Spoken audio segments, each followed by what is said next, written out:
I actually like having Colton's them. interested in forestry, and he doesn't appreciate it. No, that's just Colton's in Berea now. College talking, sorry. So are we green? All right. Well, welcome to the second lesson of today. I thoroughly enjoyed Pastor Tim this morning. His lesson was very thorough. Set really the stage, a perfect segue into digging into some of these details for ministerial ethics. So today I'm going to share with you. There's so much here that we could share, but I want to try to just kind of scratch the surface. But my goal is that when we leave here with some tangible tools to be able to equip us and help us to effectively maneuver through this 2015 world that we live in the arena of ministerial sexual ethics. So I want to cover today sexual ethics in the ministry. So in 1 Peter chapter 5 and verse number 8, the scripture says, "Be sober, be vigilant, because your adversary the devil as a roaring lion walketh about, seeking whom he may devour." And so what I want to share with us today is that the greatest men in the Bible, some of the greatest men that has ever walked the face of this planet, God's called and God's chosen, have been succumbed into the trap of the enemy, into sexual temptation. And so what I want us to have today and leave with today is a better understanding of the spiritual and sociological environments that we live in. So I'm going to kind of phase this lesson into three different regions: get informed, get real, and get prepared. So first of all, I want us to get informed. Where are we? And so that's going to be the first part of this. But today, as a minister, you are called into something awesome. You are a leader. God has chosen you into a blessed ministry, and you're called to be a leader. Leadership is one thing. I'm going to steal from the words of John Maxwell here. Leadership is influence. It's nothing more. It's nothing less. So Satan does not care how well you preach. And Pastor Tim covered this morning. Charisma will get us so far. A good sermon will get us so far, but a good sermon will get us an amen, and it'll hold us a revival. But ministerial ethics is what is going to sustain the longevity. So, what is the enemy really after? What is Satan really after in 1 Peter chapter 5 when he says, "Be sober, be vigilant," because the enemy, as a roaring lion, seeking whom he may devour. What's he after? He's after your influence. He's not after your sermon. He's not after your sermon notes. He's not after you as much as what he's after is what you can accomplish. So what I want to encourage you with today is you can accomplish so much in this ministry. It is limitless what God can do through your life. And so the enemy is he's attacking the influence that you have with those that are going to come to follow you. So there's nothing that kills influence like distrust. The people that come to you every Sunday, every Wednesday, people that come to your Sunday school class, the people that come to your youth group class, they trust you. They think you are the epitome of a godly, you are the representative of God on this earth, and so they look to you, and they hold you to a standard that you don't even know, and I think Pastor Tim alluded to that. It can't be measured, the influence that a clergy has on the congregants of a particular church. So nothing kills influence like distrust, and nothing causes distrust like sexual immorality. So in 1 Timothy chapter 6 and verse 14, Paul said this, that thou keep this commandment without spot, unrebukable, until the appearing of our Lord Jesus. So to keep this commandment without spot, unrebukable. So Paul here is instructing a young potential teenage minister. Listen, Timothy, this is what's going to sustain your ministry. Live in a way that you're unrebukable.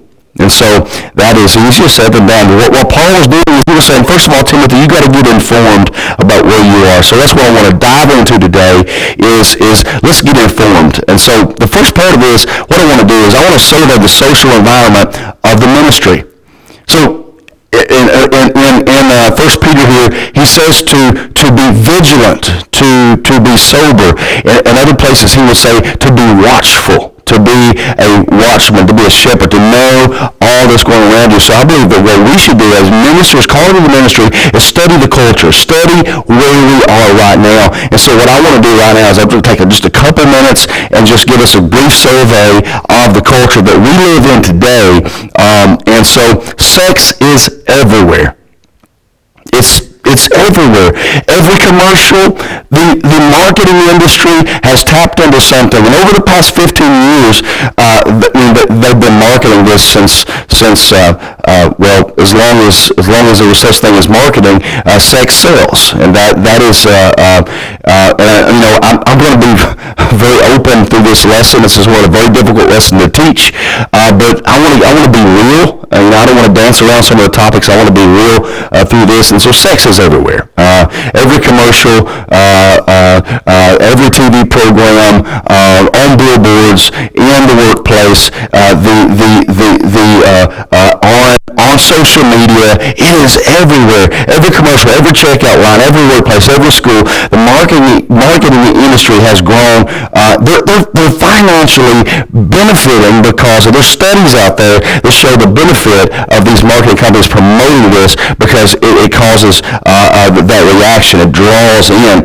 And so this is the environment we're living in. It's a sexual culture. The sexual boundaries that we had 15, 20, 30, 50 years ago are not there anymore. The boundaries of society have removed, and we're going to the place where there's no barriers. Do what thou wilt is the mantra of this age. And so I want to go into a couple of surveys. One survey was from Canada, a Ministerial Association in Canada, and the other survey was here in the U.S. back in the 90s. And so we're going way back for this survey. There's very little academic writing on this topic, but there's starting to be more and more because of all of the scams and all of the scandals going on out there. But there's starting to be more and more out there. A lot of the resources that I get from this lesson is going to be a book from John Ritter, and John Ritter's got a book called the Sex in the Forbidden Zone. And so I highly recommend that book. Great resource and it's not just for ministers, it's for doctors, it's for therapists, it's for counselors. And so how many know that we are counselors, we are therapists, and we are deemed as doctors sometimes. We have that influence. So let's dive into some of the results of the surveys. Social ethics. 31% of people, and this is not the sexual social ethics, but this is just the environment we live in. 31% of people surveyed said they would not return a government check if it was brought to them. 54% of the people surveyed said that they would cheat on an exam. 78% people in America say that honest people are taken advantage of. So overall, globally, I would say that we live in a very unethical culture. I think we would all agree with that. So let's dive into some of the sexual components of this survey. 25% of men in America acknowledge adultery. 20% of women, that's 1 in 4 in the U.S. acknowledged in this survey openly adultery. 41% of men and 16% of women confess frequent use of pornography. And that's something that it blew my mind. I'm thinking, is that really real? So what we got to do is we got to get real. We got to understand that this is where we live. This is the world we live in. We're in this religious bubble sometimes, and we think that just it's church and let's have this great time. But no, we live in a nasty world. We got to get real with that. We got to come to terms with that and come look outside the spiritual the bubble of Christendom into the world in which we live. If we're going to impact the world, we got to understand the world. So USA Today, this is in Christian Leaders. USA Today in 2013 wrote an article, $2.5 billion in America of settlements for clergy sex abuse.